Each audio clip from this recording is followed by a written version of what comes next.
Bonjour à toi, donc sur cette capsule vidéo, je vais corriger l'exercice 4 que nous avons réalisé en classe.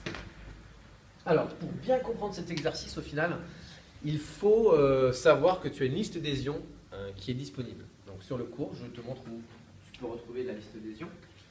Donc sur le site du collège, sur le chapitre 6, tu vas dans cours et tu retrouves une liste d'adhésions ici. Voilà, cette liste d'adhésions, elle va être hyper importante.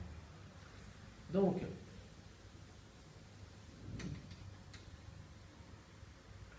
voilà, je te laisse l'énoncer, si tu as besoin de temps, tu mets pause. En tout cas, il se trouve que dans cette couronne, dans ce tube en U, tu as un mélange de solutions. Tu as un mélange de solutions de sulfate de cuivre et de permanganate de potassium. On a aussi mis de l'acide. En tout cas, tu as des ions. Donc le premier objectif ici déjà, c'est de lister les ions qui sont présents dans ces solutions. Alors tu as vu que, ici on te le dit, on te dit qu'il y a une solution de sulfate de cuivre. Voilà. Et une solution de permanganate de potassium. Alors j'ai été sympa ici, je t'ai donné les formules. Au contrôle, je ne te les donnerai pas, les formules des ions. D'accord? Je te donnerai la liste des ions, ça sera à toi, à partir du nom, d'aller les chercher. D'accord?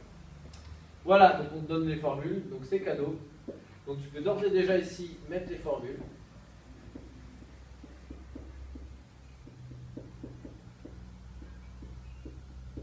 Bien.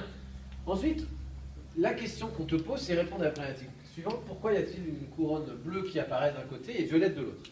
Alors pour essayer de comprendre ça, moi ce que je te propose, c'est simplement d'essayer d'identifier la couleur de ces ions. Cu2+, si tu vas voir dans ton tableau, que je t'ai montré juste avant, ils sont bleus. SO4-, ils sont incolores. Incolore, c'est-à-dire que ça n'a pas de couleur, c'est transparent, comme une vitre. K+, c'est aussi incolore.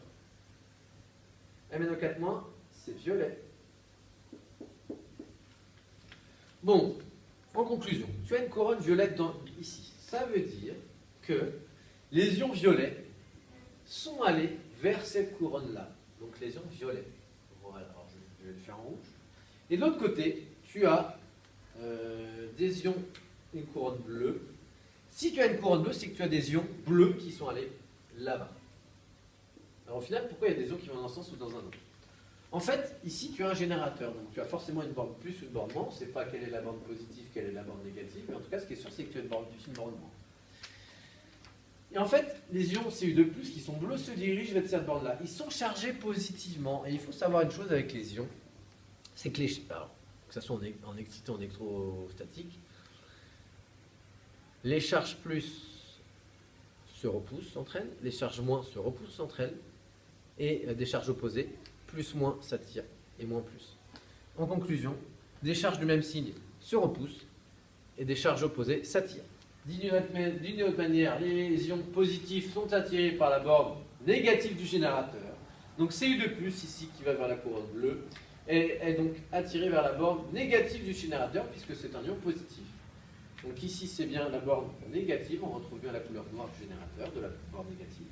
Et les ions violets qui vont vers ici, qui sont chargés négativement, se dirigent donc vers la borne positive, la borne opposée. Une fois que tu as fait ça, tu vas pouvoir ainsi retrouver le sens de circulation des deux autres ions incolores. SO4-, il est chargé négativement, il va donc vers la borne opposée, le signe opposé, la borne positive, et puis K+, donc je ne vais pas le colorier sur là, qui est chargé positivement, il se dirige vers la borne négative. Voilà, donc ce qu'il faut retenir, c'est ça. C'est que les ions chargés positivement se dirigent vers la borne négative lorsqu'on impose une tension et qu'il y a un courant électrique qui circule, et que les ions négatifs se dirigent vers la borne positive et les ions positifs se dirigent vers la borne négative. Voilà, j'espère qu'en tout cas cette vidéo t'aura aidé. N'hésite pas à la regarder si nécessaire. À bientôt.